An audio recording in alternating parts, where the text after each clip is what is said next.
Hello everyone, welcome back to my makeup studio and this is your A18। তো আজকে আমি তোমাদের সাথে শেয়ার করব এই সিম্পল মেকআপ টিউটোরিয়ালটা। যারা একটু হালকা স্বাস্থ্য পছন্দ করো তারা কিছু বেসিক প্রোডাক্ট ইউজ করে এই টিউটোরিয়ালটা তৈরি করতে পারো।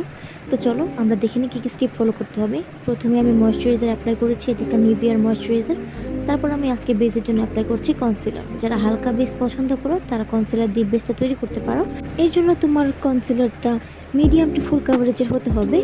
যারা মেকআপ বেসটা একটু ন্যাচারাল রাখতে পছন্দ করো এটা তাদের জন্য অ্যাপ্লিকেবল। তারপর সুন্দর করে ব্লেন্ড করে নেবে একদম ফ্ললেসলি। তারপর একটুখানি হালকা কম্প্যাক্ট পাউডার দিয়ে বেকিং করে নেবে। বেকিং করার পর যাতে করে তোমার আই বেসটা একটু সেট হয়ে যায়, এটার জন্য হালকা একটু কম্প্যাক্ট দিয়ে সেট করে তারপর তোমরা আই লুকটা স্টার্ট করো। তো দেখো আমি প্রথমে ওয়ার্ম টোনের দুইটা ন্যাচারাল শেড নিয়েছি। তারপর সেই শেডটাকে সুন্দরভাবে ব্লেন্ডিং করার পর আমি এখন একটা ডিপার শেড নিব যাতে আমার আই লুকটা একটু ডেপথ দেখায়। সুন্দরভাবে এই আমার আই কর্নারে এই আই শ্যাডোটা ব্লেন্ড করব। আই কর্নার থেকে মিডল পর্যন্ত যাব এবং সুন্দরভাবে ব্লেন্ড করার ট্রাই করব। দেখতেই পাচ্ছ যেভাবে ভিডিওতে দেখিয়েছি, এটার প্রসেসটা খুব ইজি। তারপর একটা শিমারি শেড নিয়ে আমি আমার আইলিডে অ্যাপ্লাই করে নেব এবং সুন্দরভাবে হাতের আঙ্গুলের সাহায্যে ব্লেন্ড করে নিচ্ছি, কারণ এটা ব্রাশের সাহায্যে হচ্ছিল না। তারপর এটার উপর একটু গ্লিটার অ্যাপ্লাই করে দিব। তো এই তো তোমার একটা simple gorgeous eye makeup look হচ্ছে যে তোমার ক্রিয়েট হয়ে গেল। তারপর সুন্দরভাবে পাউডারটা ডাস্ট আউট করে নেব।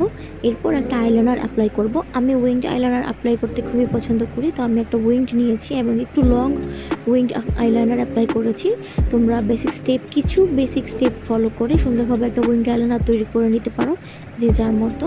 তো এই তো আমার আইলাইনারটা অ্যাপ্লাই করা শেষ, বাকিটুকু আমি অফ ক্যামেরায় করেছি। এখন আমি আই ম্যাজিকের একটা মাস্কারা ইউজ করছি এবং খুবই ন্যাচারালভাবে রাখছি, খুব হ্যাভি না এবং সেই সাথে একদম খুবই হালকাও না। একটা মিডিয়াম কভারেজে আমি যে মাস্কারাটা অ্যাপ্লাই করেছি যাতে করতে ন্যাচারাল লাগে দেখতে মেকআপটা। তারপর আমি ব্লাশন অ্যাপ্লাই করেছি, এটা ক্রিম ব্লাশ, মানে এটা একটা লিপ বাম। আমি অ্যাজ এ ব্লাশন হিসেবে ইউজ করেছি কারণ এটা অনেক পিগমেন্টেড। সুন্দরভাবে ব্লেন্ড করে নিয়েছি ব্রাশের সাহায্যে। তারপর সুন্দরভাবে সব জায়গায় ব্লাশটা অ্যাপ্লাই করার পর যে জায়গায় তোমার ব্লাশ পয়েন্ট ছিল সেখানে যে কম্প্যাক্ট পাউডার অ্যাপ্লাই করে নিচ্ছি এবং বেসটা একদম ফাইনালি সেট করে নিচ্ছি। তারপর কম্প্যাক্ট পাউডারটা সুন্দরভাবে সেট করার পর আমি লাস্টে আমার মেকআপটা শেষ করব একটা লিপস্টিক দিয়ে। তো এটা আমার রিসেন্ট কেনা একটা লিপ পেন্সিল। তো এটা দিয়ে আমি আমার লিপ কর্নারে যে পেন্সিলটা যে লিপ শেডটা ছিল সেটা অ্যাপ্লাই করেছি। লিপ লাইনারটা অ্যাপ্লাই করার পর আমি সুন্দরভাবে একটু স্মাচ আউট করে নিয়েছি। তারপর আমি একটা লিপ অয়েল ইউজ করেছি, এটা তোমরা যে কোনো ধরনের শপে কিনতে পাওয়া যাবে। তো এই তো এটা আমার ফাইনাল লুক।